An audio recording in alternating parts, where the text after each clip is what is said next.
안녕하세요. 사연 읽어주는 남예입니다. 오늘도 와주셔서 감사합니다.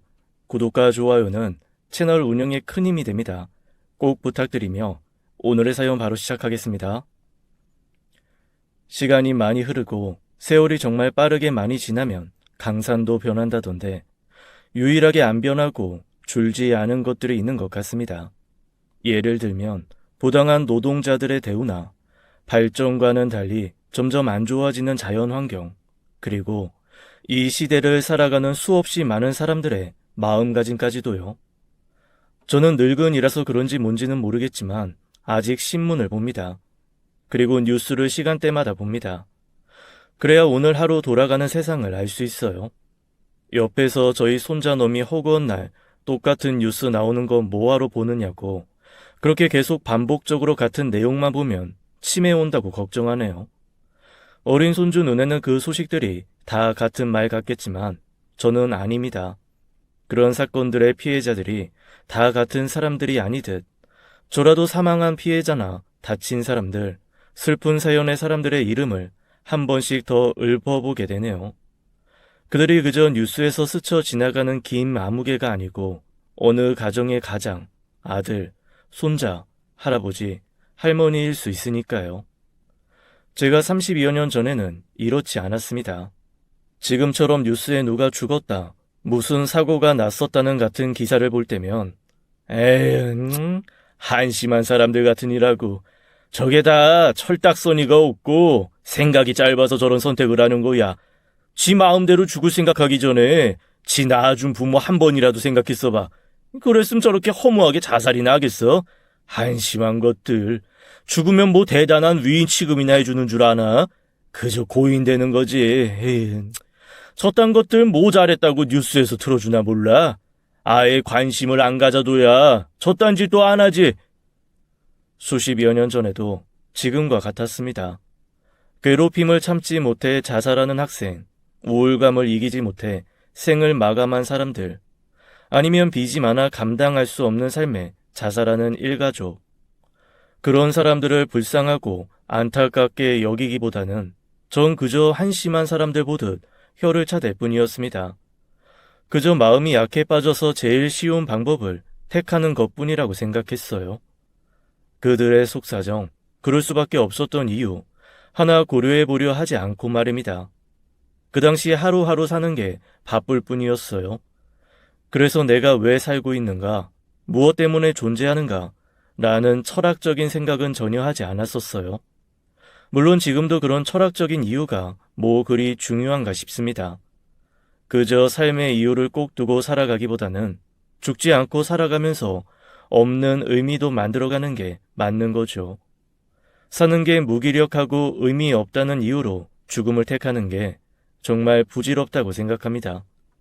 이같이 스스로 목숨을 끊는 사람들을 한심하게 봐오던 저를 완전히 바꿔준 건 온전히 다 제 아들 때문이었습니다. 제게는 슬아의 딸 하나, 둘째 아들, 막내 아들 이렇게 세 자녀가 있습니다. 첫째는 워낙에 태어날 때부터 똘똘하고 머리 좋다는 칭찬을 들으며 자라온 아이였어요. 그래서 기대도 크지 않았으나 기대 이상으로 맞이 노릇을 톡톡히 하곤 했습니다. 와, 우리 첫째 딸은 진짜 천재인가 봐.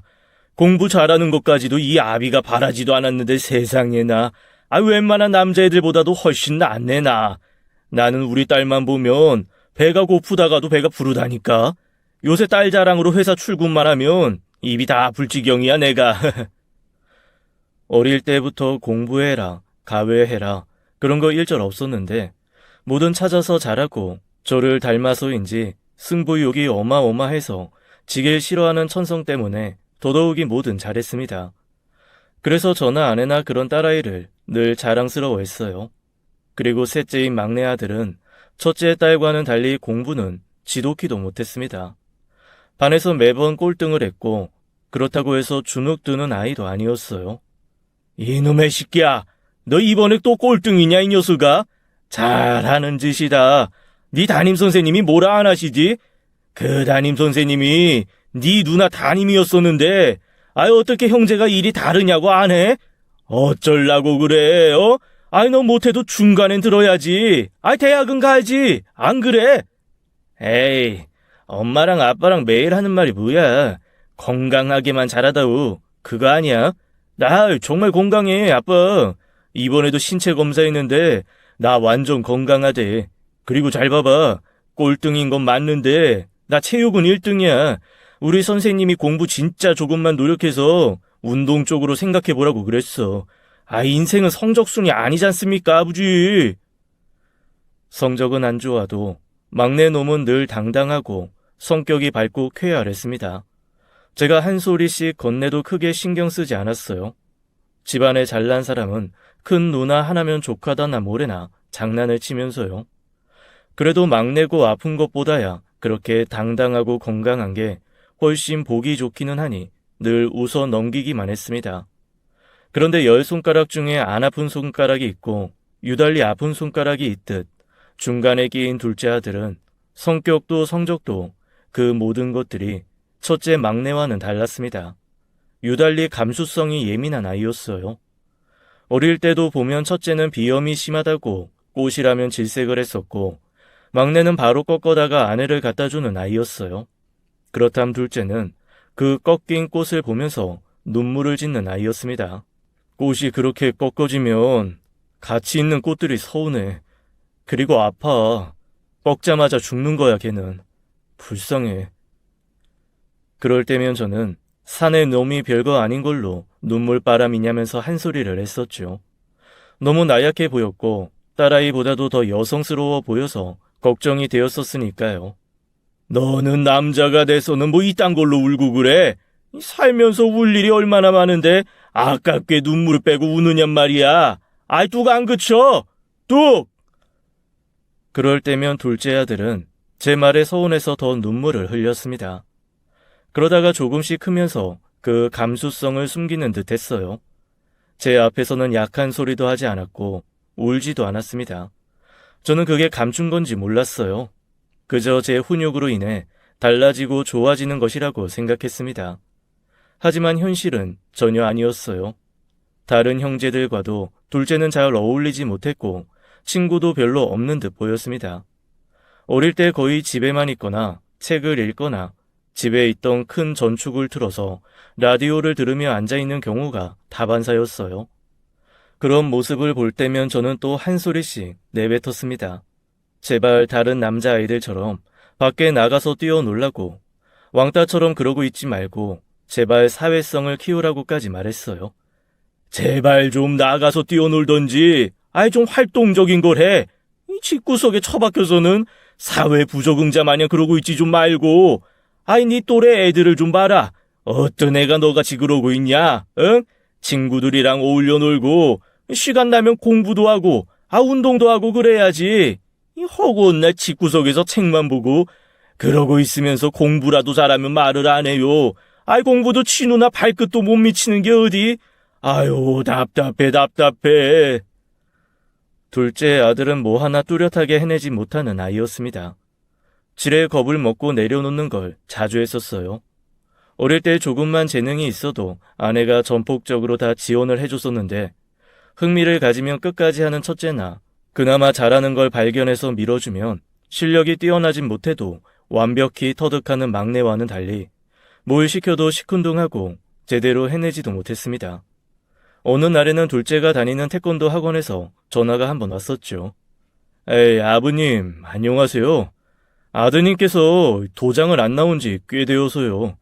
제가 며칠 전에는 도장에서 집에 돌아가는 길에 태권도 도복 하나가 떨궈져 있길래 보니까 아드님 도복이었어요. 길거리에 도복도 다 버린 것 같더라고요. 그리고 인적사항에 집 전화번호도 엉터리로 적어놓고 하는 수 없이 비상 연락망인 아버님 연락처로 이렇게 연락드렸습니다. 저희가 더는 맡아서 봐주지 못할 것 같아요. 평소에 수업도 잘 따라오지 못하고 도복 안에 책을 챙겨와서는 구석에서 책만 읽고 아이들과 이야기도 잘 안 섞여서 친한 친구들도 별로 없어요. 저희가 맞춰주기가 힘들어요. 태권도장보다는 다른 쪽으로 알아보심이. 그렇다고 해서 책을 읽는 모임이나 글을 쓰는 수업 쪽으로 추천을 해도 싫어하거나 책을 버리기도 하고 그랬어요. 도저히 맞춰주기가 어려웠죠. 그래서 아내와 저는 그런 둘째 아들이 단지 숫기가 없어서 다른 아이들과 어울리는 걸 어려워해서 그런 것이라는 판단하에 중학생이 된 둘째만 외국으로 유학을 보냈습니다. 우리나라보다는 외국에 다양한 수업들이 있고 제 형님이 아이 교육 때문에 미국에 있어서 그쪽에 맡기게 되었어요. 당연히 둘째 놈은 싫다고 비행기 타기 전날에 도망도 갔고 울고불고 난리도 아니었습니다. 집에 처박혀서 책만 읽고 살고 싶다는 놈을 어떻게든 바꿔보고 싶었죠. 그래도 나름 그것이 성공적이라고 생각했어요. 외국에서 대학 졸업까지 마친 둘째 아들이 돌아왔을 땐 못 알아볼 정도로 많이 달라져 있었습니다. 저나 아내와 대화하는 것도 눈 한번 못 마주치고 말도 제대로 못하던 녀석이 공항에서 막 나와서 저와 아내를 안아주더라고요. 그리고는 눈을 분명히 맞춰보면서 보고 싶었다고 말했습니다. 그때는 정말 눈물이 다 날 지경이었습니다. 제가 세상에서 제일 잘한 일이라고 생각했죠. 둘째가 한국을 다시 들어오고 모든 게 다 제자리로 돌아왔다고 생각했습니다. 첫째 딸아이는 똑똑했던 그대로 열심히 공부를 해서 학교 선생님이 되었고 그저 말썽정이 같았던 막내는 고등학교 때 만난 체육 선생님께 깊은 감명을 받았다며 안 돌아가는 머리 겨우 추스려 재수 끝에 겨우 대학에 들어갔습니다. 체육 선생님을 하고 싶다면서 말이죠. 둘째는 한국에 들어와서 출판 관련된 일을 했습니다. 그렇게 죽어라 책만 파더니 결국엔 책 만드는 일을 하는구나 네가. 이럴 줄 알았으면 그렇게 책만 읽어댈 때 괜히 말렸었나 싶어. 역시 사람은 뭐든 하나 잘하고 좋아하는 게 있다니까. 그렇게 말하는 제게 둘째 녀석은 알 수 없는 말들을 했습니다. 글쎄요. 전 그냥 제일 만만한 걸 선택한 것 같아요. 저는 좋아하는 게 하나도 없었어요. 그나마 책은 집중하게 해줬고 저한테 시끄럽게 말하지도 않았고 책 읽을 때가 가장 속 편했어요. 아버지도 몇 번씩 책 읽을 때 뭐라고 하시긴 하셨지만 심하게 말하시진 않으셨잖아요. 책 읽는 모습이 나쁜 모습은 아니었으니까요. 저는 잘난 것도 하나 없고 잘하는 것도 하나 없는데 유일하게 버티기는 잘하는 것 같아요. 버티기는 누가 잡아당기거나 내치지 않는 이상은 계속 할 수 있으니까요. 외국에 오래 있다가 들어와서 한국말이 조금 어려운 건가 싶었어요. 그렇게 한 번씩 둘째는 제가 못 알아들을 듯한 말들만 늘어놓았습니다. 그냥 유별나다 정도만 생각했었어요. 아들이 어떤 생각을 하고 사는지는 관심이 없었죠. 그러다 첫째 딸이 결혼을 하게 되었고 같은 선생님 일을 하는 사위였습니다. 첫째 딸 못지않게 똑똑했고 싹싹했으며 사회성이 아주 좋았습니다.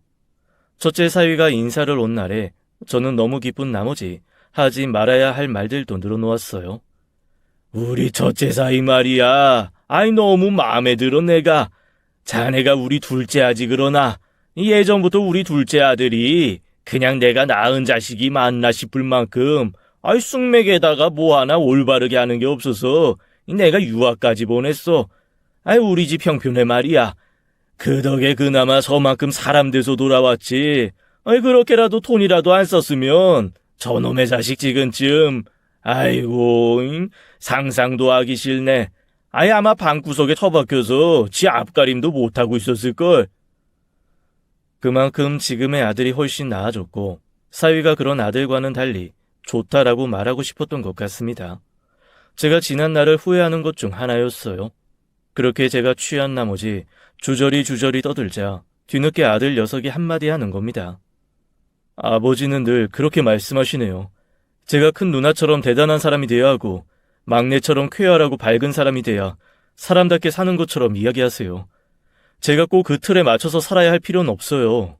남들이 보기에 사람들과 잘 못 어울리고 말주변이 없고 크게 성공을 못한다고 해서 꼭 인생 패배자인 것처럼 보시는 건 말도 안 되는 거라고요. 어릴 때부터 여리고 우는 거나 봤지 제 아들이 그렇게 제게 따지는 모습을 처음 봤습니다. 그리고 앞에 사이도 있고 하니 저도 모르게 그렇게 따지는 아들의 머리통을 후려쳐 버렸습니다. 이놈 봐봐 이놈. 내가 너를 얼마나 신경 써서 키웠는데 한다는 말이 고작 네 아비 지적질이냐. 그래 네가 오죽 못났으면 내가 그렇게까지 했겠어. 오죽 사람답게 못 살 것 같으니 걱정이 돼서 그랬다 내가. 왜? 그 후에는 제가 너무 취해서 잘 기억은 안 나지만 다른 자식들과 사이가 말리고 둘째가 방으로 들어갔다 했습니다. 제가 큰 소리를 자주 하는 사람도 아니고 둘째 녀석도 그런 저를 잘 알고 있으니 그저 단순한 말다툼 정도로 여기겠지 했어요. 그렇게 잊혀가는 듯 했습니다. 둘째 아들은 걱정과는 달리 아무도 안 만나고 소통이 없는 듯 보였는데 누군가를 만나고 있다고 했습니다. 아내가 먼저 눈치를 챘고 몇 번씩 캠으로 알아냈다고 말해주었어요. 나도 당신같이 얼마나 걱정을 했다고. 둘째가 어디 여자 손이나 한번 잡아봤을까? 누굴 사귀어는 봤을까 싶었는데 녀석이 아무렴 그래도 남자는 남자야. 알고 보니까 미국에 큰형님네 있을 때부터 만나는 여자가 있었대. 아까 형님한테 전화해서 물어보니까 미국 와서 얼마 안 돼서 계속 붙어 다니는 예쁜 한국 여학생이 있었다는데 얼마나 다행인지 몰라. 우리 둘째 아들 노총각 될 일은 없겠어. 둘째 한국 들어오고 2년 뒤에 따라 들어왔대. 그게 뭔 소리겠어?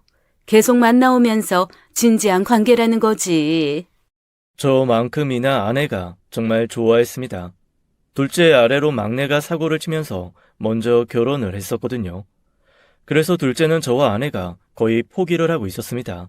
여자는커녕 주말에도 밖에 잘 안 나가는 듯 했고 누구랑 연락하는 것 같아 보이지도 않았으니까요.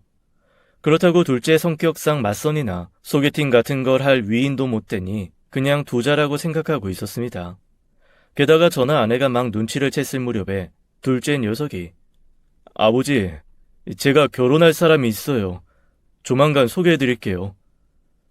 참으로 기쁜 소식이 아닐 수 없었는데 둘째 아들은 무덤덤하게 더 심하게 말하면 어쩔 수 없다는 듯한 말투로 제게 말했습니다. 저와 아내는 너무 기뻤죠.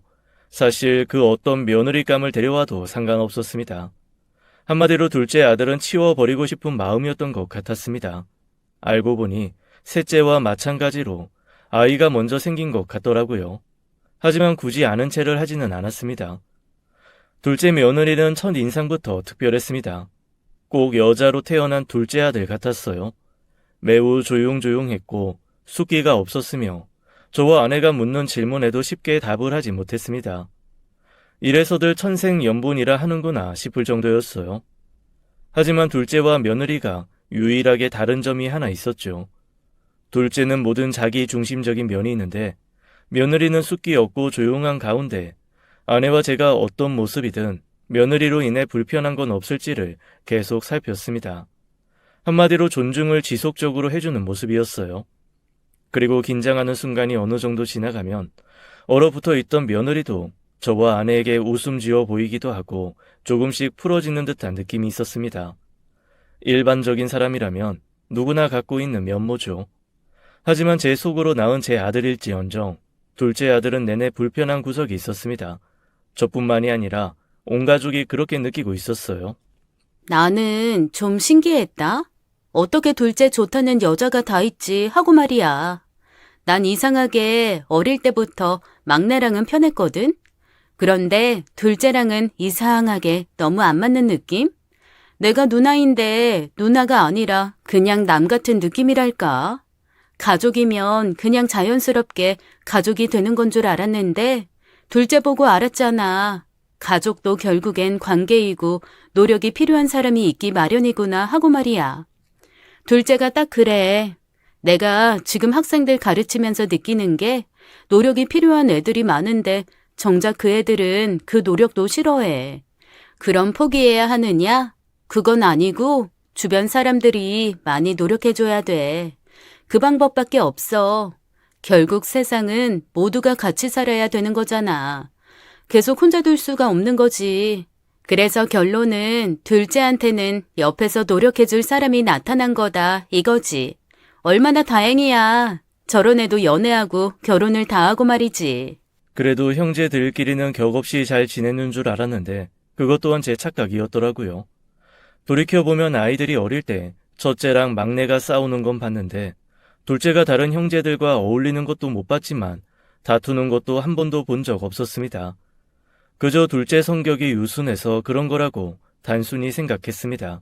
하지만 아니었던 거죠. 둘째 아이가 싫어서라기보다는 오히려 가까운 가족일수록 더더욱이 어려울 수 있다는 걸 다시 한번 알게 되었습니다. 그래도 뭐가 어찌되었던 결국엔 남들처럼 좋은 사람 만나서 남들처럼 평범하게 자기 가정 꾸리게 되었으니 그저 다행이다 싶기만 했어요. 둘째는 식을 올리고 집에서 마지막으로 독립을 해서 나갔습니다. 저나 아내나 정말 홀가분했어요. 드디어 우리 둘만 남았구나. 자식들 모두 출가시켰구나 라는 생각에 뿌듯했죠. 알아서들 잘 살겠지 싶었습니다. 어차피 품 안의 자식이고 언제까지 부모로서 보듬어줘야 하는지에 대한 기준이 집에서 나가서 자기 가정을 꾸리면 거기까지 끝이라고 생각했으니까요. 하지만 그것 또한 자식에 따라 다름을 몰랐습니다. 다들 독립을 하고 집안 행사 외에는 별다른 연락이 없었는데 유독 둘째 아들에게는 연락이 자주 왔습니다. 출판사 일을 해서 그런 건지 어쩐 건지 질문이 대부분이었고 인생관이나 철학적인 질문들이 많았습니다. 아버지는 요새 제일 관심 있게 보는 게 어떤 거예요? 책이 되었던 신문이 되었던 뭐든지요. 나? 아니 나야 뭐 맨날 뉴스나 보지. 뉴스를 매일 봐야 날짜도 아는 것 같고 기억력 같은 거에도 좋은 것 같고 말이지. 그런데 뉴스 봐봤자 맨 한심한 놈들밖에 없어. 이 정신 상태가 썩어가지고는 오늘만 해도 뉴스에서 지들 마음대로 죽었다는 놈들이 대체 몇 명인 건지. 지들 그렇게 낳아준 부모 조금이라도 생각했어 봐라. 그딴 한심한 생각은 절대로 못하지. 한심한 것들. 아버지는 자살하는 사람들이 왜 그런 극단적인 선택을 하는지 궁금하거나 신경이 쓰이지는 않으세요? 무슨 일이든 왜라는 게 존재하잖아요. 사람이 죽음까지 결심하는데 생각보다 오랜 시간이 걸린대요. 얼마 전에 막 기사에 났던 사람은 자신의 자살을 15년이나 기다렸다고 했어요. 그래서 아버지 말씀처럼 그냥 홧김에는 아닐 거예요. 그들만의 고충이 있었겠죠. 제가 자살을 선택하는 사람들이 한심하다 말하자 둘째는 뭔가 제 말에 발끈한 듯 말을 이어나갔습니다. 하지만 그 당시에 저는 그 말들이 그저 토론 정도 수준이라고만 판단했습니다. 둘째 녀석이 워낙 엉뚱도 하고 하는 일이 책을 다루니 그런 걸 묻는 것이라고 여겼으니까요. 그 후에도 둘째 아들은 여러 번 인터뷰식으로 제게 질문을 했고 저는 그저 여과 없이 솔직히 이야기를 해주었습니다. 한편으로 저는 사색적인 둘째 아들이 자신의 방식으로 제게 다가오는 것이라고 생각했습니다. 둘째를 낳고 키우고 어느 정도 대화가 될 시점부터는 그럴 시간이 없었어요. 그래서 내 자식이고 어려운 자식이긴 하지만 아쉬움이 있었습니다. 그런 시간들을 보상받기 위한 둘째의 노력인 줄 알았죠. 그러던 어느 날 둘째가 자신의 책을 써보고 싶다는 말을 전했습니다. 원래부터 어느 집단, 조직에 들어가서 일하는 것이 맞지 않았는데 이렇게 사는 게 맞다는 주변의 권유에 여태 끌려온 것뿐이라면서 말이죠. 이제는 자신이 하고 싶은 걸 하고 싶다는 말을 제게 했어요. 하지만 그 당시에 저는 한 직장을 20년 이상 근속하고 있는 중이었고 그간 둘째 아들이 뭐 하나 오래 해온 것을 본 것이 지금 다니고 있는 출판사뿐이었던지라 들어주기보다는 호통을 쳤습니다. 그저 허황된 꿈에 가득해서는 현실을 직시하지 못한다면서요. 아버지, 저도 하고 싶은 거 해봐야죠. 인생이라는 게 그렇잖아요. 아무것도 하지 않으면 아무 일도 안 일어나는 건데 제가 지금 사는 인생이 끝없이 지루하고 그저 매일매일 일상이 미치도록 지겹고 저랑 맞지 않아서 내내 생각했어요. 내가 정말 뭘 하고 싶은지요. 그런데 그게 지금에서야 생각이 난 거예요. 꿈이라는 게 꼭 어릴 때 청춘에 생각나야만 하는 건 아니잖아요. 제가 하고 싶은 거 하고 싶어요, 아버지. 너 지금 무슨 말도 안 되는 소리를 하고 있어요? 이 언제까지 그렇게 살 거야? 너 진짜 결혼하면 좀 정신 차릴까 싶었는데 여태 그렇게 뜬구름만 잡고 살고 있어 어째? 정신 좀 차려라 자식아. 네가 우리 아들이고 어린 자식일 때나 그런 것들 받아주고 감싸줄 수 있는 거지. 너 지금 책임져야 할 아내도 있고 아들도 있지 않냐? 그런 꿈을 꿀 때가 아니라 미래를 그려야 돼 이 자식아. 네가 지금 꿈꾸는 걸 망상이라고 하는 거야. 철딱성이 없고 무책임한 거라고. 이제 아들도 더 크면 숨만 쉬어도 돈이 술술 나갈 거야. 허튼 짓 할 생각 말고 지금 회사 충실히 다녀. 이 한심한 놈아. 그만두기만 해봐. 그때부터 너는 내 아들이 아니야. 아이, 모르는 놈이여. 저는 당연히 둘째가 한심한 결정을 한 것 같아서 말렸습니다. 좋게 말해서는 안 될 것 같아서 심하게 말했죠. 그 일이 있고 며칠간은 둘째의 연락이 없었습니다. 그래서 허튼 생각 안 하겠지, 내 말대로 마음을 굳혔겠지 싶었어요.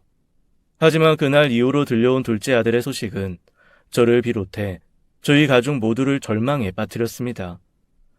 그날은 아침부터 이상했습니다. 둘째의 부재 중 연락이 찍혀 있었고 출근하는 길에 연락해 봐야겠다 생각했죠. 그러다 뒤늦게 생각이나 전화를 거니 바람소리가 많이 났습니다. 출근해서 출판사에 있어야 할 녀석이 왜 밖에 나와 있느냐고 한 소리를 또 했죠. 그러자 둘째는 마지막으로 급하게 여행을 온 거라 말했습니다. 오늘이 월요일인데, 아이, 무슨 말도 안 되게 여행이야. 아이, 월차라도 낸 거야. 답답해서 나왔어요, 아버지. 아버지, 저는 더는 안 되겠어요. 사는 게 힘들고 버겁고 그래요. 하루하루가 지옥 같고 기쁜 날이 없어요. 저는 삶이 너무 고단해요. 아이, 너 정말 언제 정신 차릴 거냐? 네가 뭔 고생을 하고 살았다고 그렇게 힘들대. 아이, 나도 살고 있고 네 엄마도 이렇게 잘 살고 있는데 니까짓 게 왜? 나랑 네 엄마가 개고생해서 니들 먹여 살렸지, 키웠지. 이 번듯하게 가르쳐서 가정도 이루고 지원해줄 거 다 해줬지. 그런데 고단해. 힘들어. 이 아주 팔자 편한 소리를 하고 있구나. 너는 정신이나 좀 차리고 이 제대로 좀 살아. 이 한심한 놈 같은 이라고. 제 말에 둘째는 역시 그렇게 말하실 줄 알았다면서 웃었고 저는 그 말을 긍정적으로 받아들였습니다. 별일 아니구나 싶었어요. 그러다 결국 일이 터져버린 것이었습니다. 아들과 그렇게 전화를 끊고 그날 오후쯤 일하고 있던 도중에 연락을 받았고 둘째 며느리의 다급한 말, 울음소리, 그리고 둘째 아들이 죽었다는 이야기였습니다. 아버님, 그이가 바닷가에서 발견되었대요.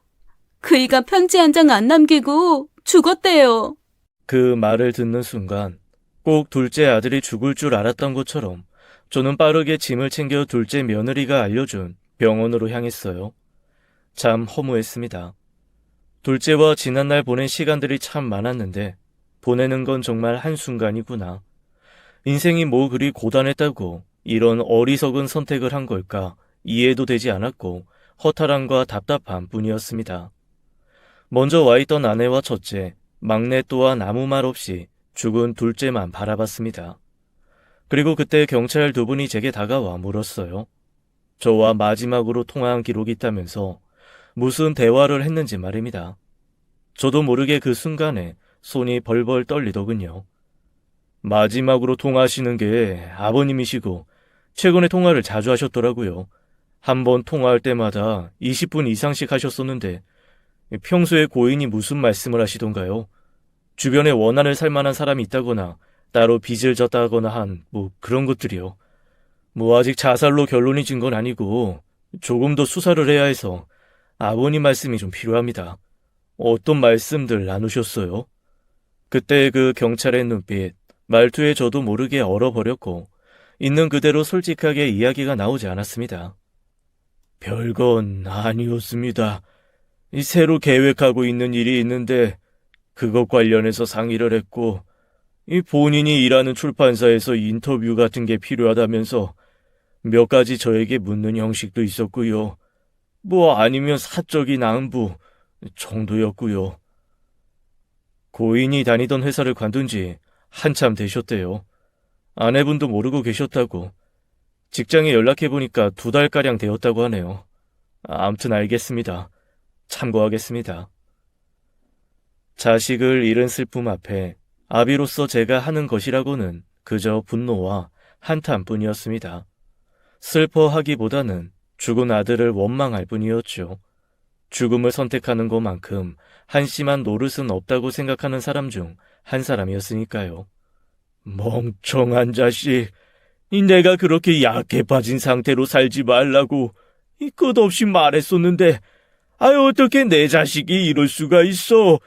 한심한 자식. 죽은 아들 앞에서 아무리 외친 듯 무슨 소용이 있겠냐마는 죽은 아들의 표정은 제가 여태 봐온 그 어떤 표정보다도 평온해 보였습니다. 꼭 모든 근심 걱정들을 모두 털어버렸다는 듯한 평안함이 보이는 얼굴이었죠. 둘째 아들이 자살임을 경찰 측에서 정확히 확인한 후에야 장례를 치를 수 있었습니다. 부검까지도 다 해보았지만 그 어떤 현이점을 찾을 수는 없었어요. 그렇게 아들을 보내고 남겨진 며느리와 손주를 보는데 그야말로 둘째 아들이 한없이 원망스러웠습니다.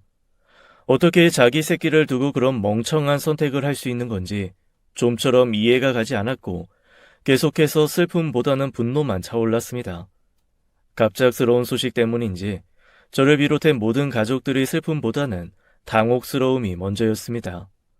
장례를 치르고서야 며느리에게 물었어요. 아가, 너는 알지 않았냐? 왜 그 녀석이 그런 선택을 한 건지. 예전부터 어떤 낌새 같은 거 없었냐? 뭐 살기가 힘들다거나 죽고 싶다거나 그런 거 말이야. 그런 게 있었다면 저도 아버님처럼 이렇게 당황스럽지는 않을 거예요. 전혀 없었어요. 죽던 그날도 다른 때처럼 회사 잘 다녀오겠다고 집을 나섰고 아이를 안아주면서 웃기까지 했었어요. 그 어떤 기미도 없었어요. 그이 부검 제가 동의했잖아요. 저도 답답해요.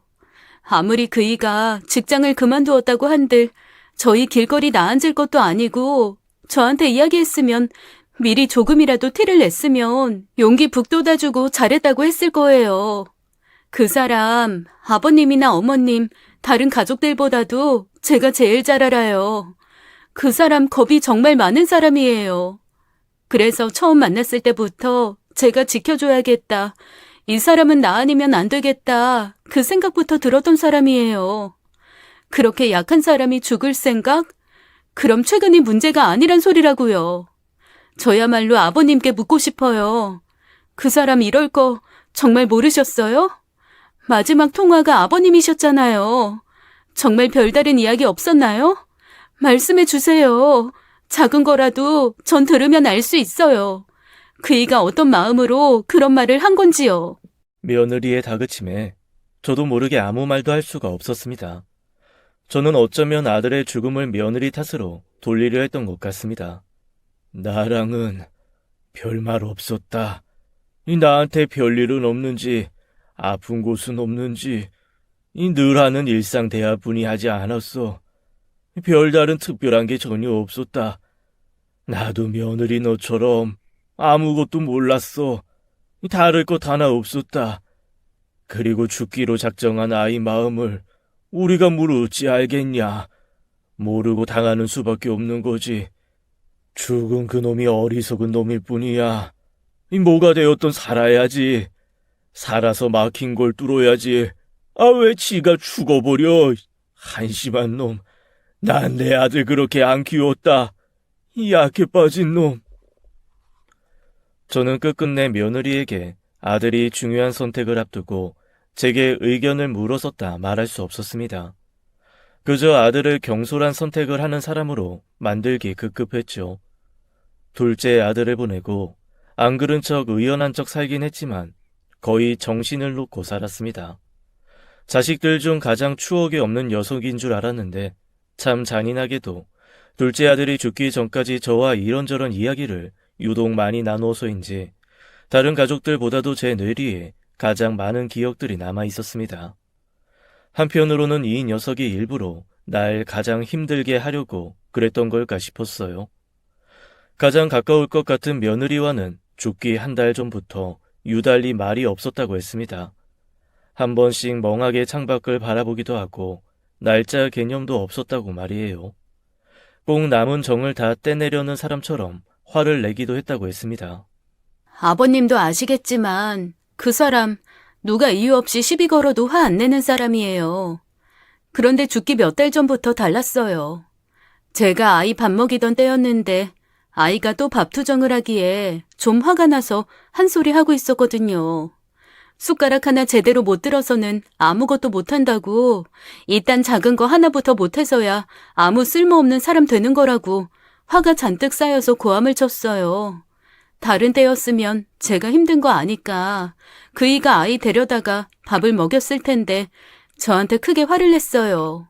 그까짓 거 못해도 괜찮다고, 아무것도 못해도 사는데 지장 없다고, 그저 건강하게 자라기만 바라고 아이에게 부담 주지 말라고 말이죠.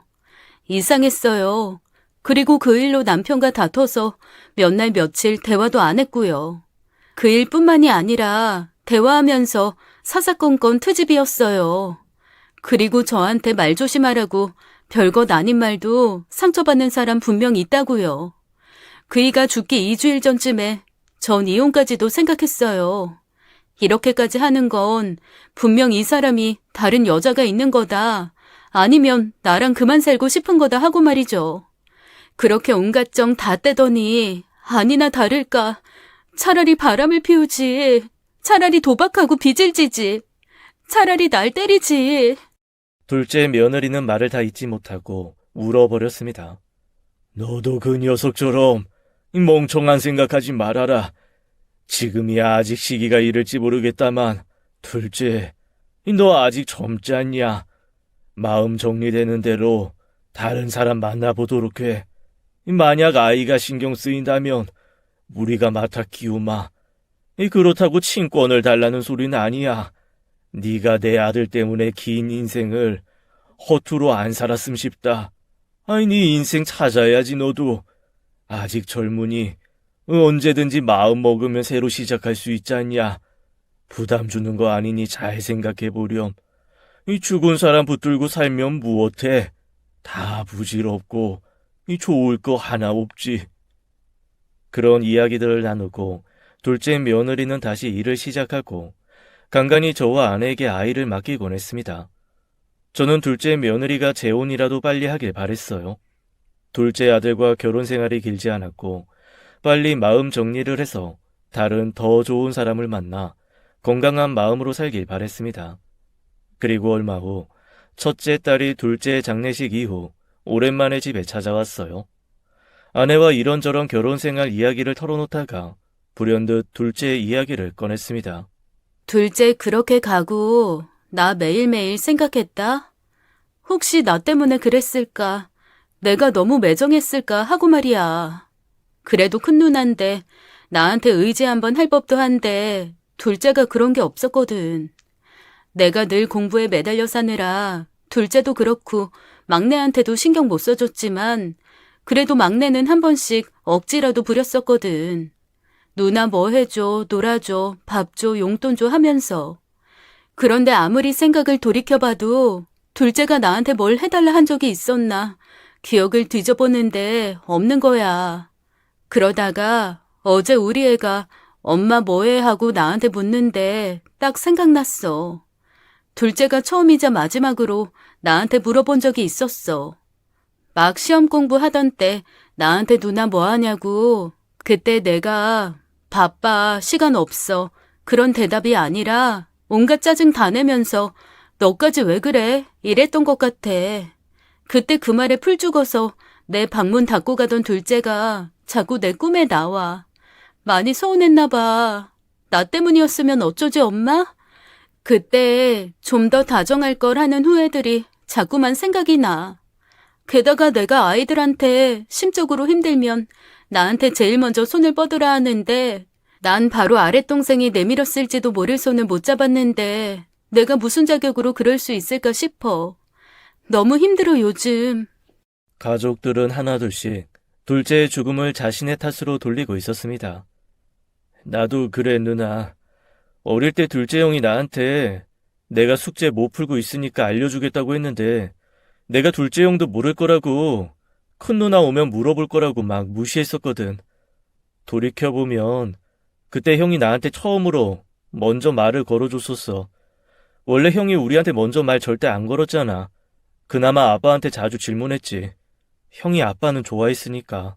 저는 막내의 말에 화들짝 놀랐습니다. 단 한 번도 둘째가 제게 애정을 가지고 있을 거라는 생각을 해본 적이 없었어요. 오히려 원망을 했으면 했지 좋은 감정 하나 없을 것이라 여겼습니다. 그간 나만 둘째에게 거리를 두었구나 싶었습니다. 저는 둘째가 죽기 전까지는 죽음이라는 것은 모든 게 끝나는 순간이라고 생각했어요. 그 생에 그 사람의 정신이 육신이 없으니 무존재로 되는 것이라고 말이죠. 하지만 아니었어요.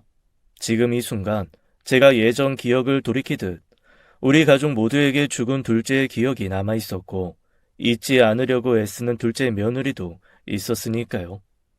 둘째 며느리는 둘째 아들이 죽은 이후부터 저희 집에 자주 들렀습니다. 들러서 둘째 아들이 어땠었다, 어떤 사람이었다라고 말하면서 푸념도 하고 험담을 늘어놓기도 하고 울기도 하고 그랬어요. 며느리만의 이별 방법이라 여기고 처음엔 뭐든지 다 들어주었습니다. 욕을 한다면 똑같이 욕을 해주었고 좋은 점을 끄집어내면 그런 면도 있구나 하며 들어주었고 운다면 눈물을 닦아주었죠. 하지만 시간이 지날수록 둘째 며느리가 죽은 아들을 잊지 않고 붙잡고 있는 듯한 기분이 들었어요. 게다가 남은 가족들이 둘째 며느리의 이야기를 힘들어했습니다. 죽은 내 자식, 안타깝긴 하지만 벌써 우리 둘째 죽은 지도 2년이 넘었어. 이제 정리하고 새 인생 살아야지. 언제까지 저렇게 매달려 살려고 그러는지 정말. 둘째 며느리가 매일 저러니 첫째랑 막내가 집에 안 와. 오면 저 이야기 또 듣고 또 들어야 한다면서 괴롭다고. 좀 잊고 지내고 싶은데 괜히 죄책감 드는 것 같단 말이지. 쟤를 어쩌면 좋을까 모르겠네. 엊그제도 한참 앨범 뒤적여 보면서 이거 저거 물어보다가 갔어. 한번 그러고 다녀갈 때면 내 마음이 너무 안 좋아. 우리가 어떻게 해줘야 그만할까 싶어. 더는 힘들어. 그래서 마음을 먹고 둘째 며느리를 찾아가 말했습니다. 이제 충분하니 그만 잊으라고요. 자꾸 기억하려고 노력하지 말고 잊으려고 노력하라 말했습니다. 그러면서 제발 새 출발을 하라고 했어요. 죽은 제 아들 불쌍은 하지만 남은 사람은 남은 인생을 잘 살아야 하잖아요. 아가, 이제 그만하자 우리. 우리 마음에서도 보내줘야 둘째가 마음 놓고 편히 가지. 그리고 그놈 뭐가 그리 안쓰럽다고 그렇게까지 해. 그 못난 놈을. 앞으로 무슨 힘든 일이 있던지 참고 용기 내서 버틸 생각은 않고 지 혼자 편한 방법 찾은 그 놈이 뭐 그리 대단하다고 그렇게까지 해주냔 말이야. 너는 그런 한심한 놈 있고 다른 사람 만나서 새 가정 꾸릴 생각이나 해라. 이제 집사람도 첫째도 막내도 그리고 나도 네가 꺼내는 둘째 이야기 더는 듣고 싶지가 않다. 꼭 우리 모두가 죄인이 된 듯한 기분이 자꾸 들어. 남은 사람들은 남은 인생 거스를 것 없이 살아야 하는데 아가, 네가 자꾸 둘째 이야기를 끄집어내니 많이 힘들다. 안 그래도 내 주변에 좋은 사람들이 많아. 너만 싫지 않으면 좀 만나봤으면 해. 말 나온 김에 이번 주말은 어떠냐? 둘째를 보낸 지도 3년이 가까워 가고 있었어요. 그래도 손주가 아직 많이 어린지라 둘째 며느리가 좋은 사람 만나서 다시 새 출발하기를 정말 바랬습니다. 그래서 둘째 아들과 성격이 비슷한 며느리를 위해 제가 나서게 되었죠. 결국에는 그 주의 주말에 선짜리 약속을 잡아버렸습니다. 당연히 며느리는 싫다고 했지만 반강제적인 결정이었죠. 어느 정도 떠밀려서 가다 보면 좋은 인연은 다시 만날 수 있을 거라 생각했어요. 주선해준 상대를 별말 없이 여러 번 만나기에 그래도 어느 정도 맞는 상대구나라고 생각했습니다. 그래 보여서 그런 줄 알았습니다. 그런데 얼마 지나지 않아서 정말 그러지 말았어야 함을 깨닫게 되었어요. 둘째 며느리와 이어준 상대에게서 연락이 왔어요. 만나기로 약속했는데 며칠째 연락이 되질 않는다고 말입니다. 이상하게 그때와 비슷한 느낌이 들었습니다. 둘째 아들이 죽던 그날처럼 같은 느낌이 들었죠. 아내에게 둘째 며느리에게 물으니 안 그래도 어제 약속 있다고 애를 맡기고는 안 데려가더라고. 나는 당신이 소개해준 사람 만나느라 그런 줄 알았지. 그럼 그 사람도 안 만나고 애만 맡기고 얘가 어딜 간 거야? 연락해보니까 회사도 안 갔다고 하더라고. 몸이 안 좋다면서 병가를 다 냈다고. 둘째 아가한테 연락도 안 되고 알만한 사람들은 다 딴소리라고. 한마디로 둘째 며느리가 아이를 맡기고 어딜 갔는지 사라진 겁니다. 이상한 예감에 저는 바로 둘째네 집으로 달려갔습니다. 다행히도 집엔 둘째 며느리가 있는 듯 했어요. 크게 텔레비전 소리가 들리더라고요. 몇 번을 초인종을 눌렀지만 답이 없어서 아내가 챙겨준 카드키로 열고 들어갔습니다. 그런데 텔레비전을 켜두고 며느리는 보이지 않았어요. 아가 불러대면서 집안을 뒤지니 안방 안쪽에 있는 샤워실에서 물소리가 크게 들렸습니다. 화들짝 놀라 안방에서 다시 나오며 밖에서 소리를 쳤죠. 아가, 나다. 씻고 있는 것 같은데 나 밖에 소파에 앉아있으마. 혹시나 아무도 없을 줄 알까봐 제 인기척을 내주었습니다. 그런데 둘째 며느리는 제가 기다린 1시간 반 동안 물소리만 들릴 뿐 나오지 않았습니다. 뭔 일이 생겨도 크게 생겼다라는 직감이 들어서 바로 119에 신고를 했고 샤워실 안에 들어가 보니 둘째 며느리가 약을 많이 삼킨 듯 보였습니다. 구급대원분이 오시고 며느리는 병원에 실려갔어요.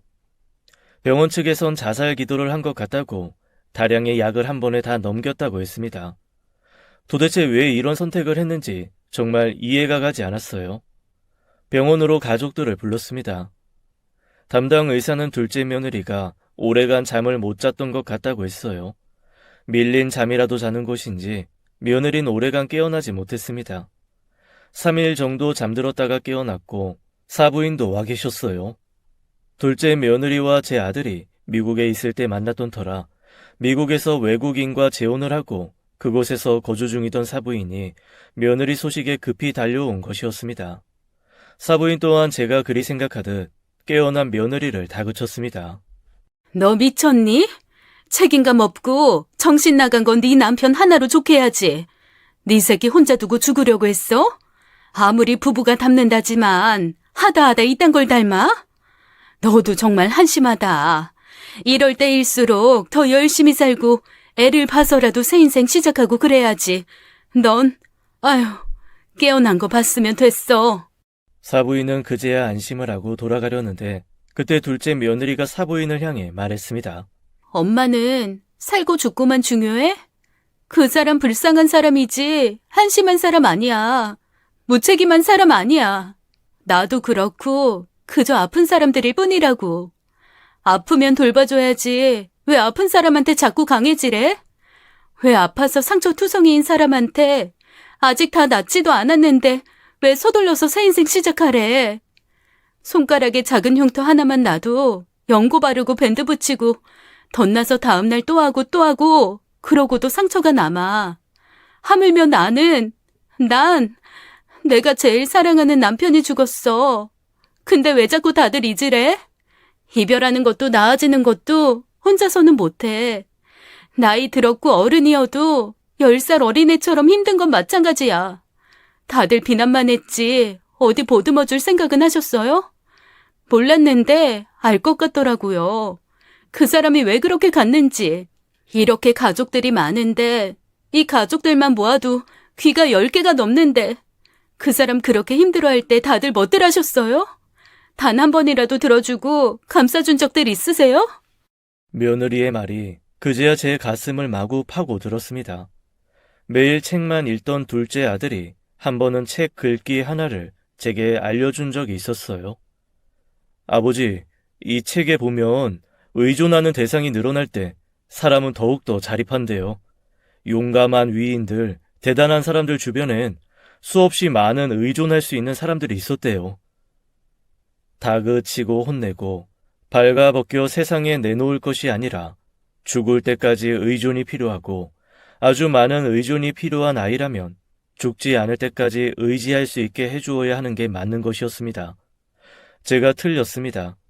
자살하는 사람들이 한심한 것이 아니라 그 죽음을 택한 사람들이 적어도 혼잣말로 떠들어댈 시간을 안 만들어주는 것, 죽게 만든 그 고인의 주변인들이 한심하고 무책임한 것이었습니다. 제가 한심하고 무책임한 아비였습니다. 저는 며느리에게 다가가 미안하다 말했습니다. 미안하다, 아가. 내가 정말 몰라도 너무 몰랐어. 그 녀석이 나한테 수없이 도와달라고 소리쳤는데 어떨 때는 매달리기도 했는데 내가 너무 몰랐다. 아비가 돼서는 모자란 놈이라고, 부족한 놈이라고 혼만 냈지. 정작 내 새끼 속 하나 알려고 하지 않았어. 미안하다. 내가 다 이렇게 만든 것 같아서 너무 미안해. 내가 잘못했다. 녀석이 죽기 전에 나한테 인생이 힘들다고, 어렵다고 했다.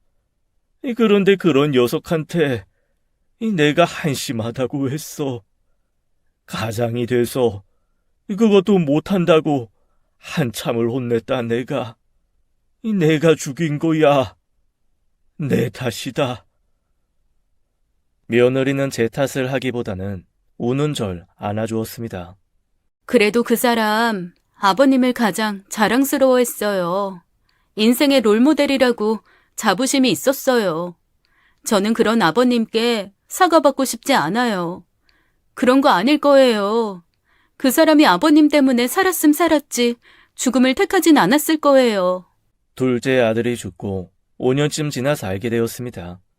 아들이 직장 생활 내내 힘들어했고 어울리지 못하니 따돌림이 있었다고요. 감옥같이 느꼈던 직장을 참으며 버티고 버티다 모든 걸 놓아버린 것이었습니다.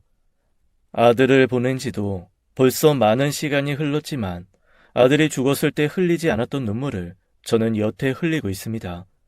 어릴 때 기억들, 저의 말과 행동에 대한 후회들, 그리고 제게 책을 선물했던 아들이 그 책의 마지막 페이지에 사랑하는 아버지께 라는 그 한 구절에 오늘도 눈이 졌습니다. 지금까지 사연 읽어주는 남녀였습니다.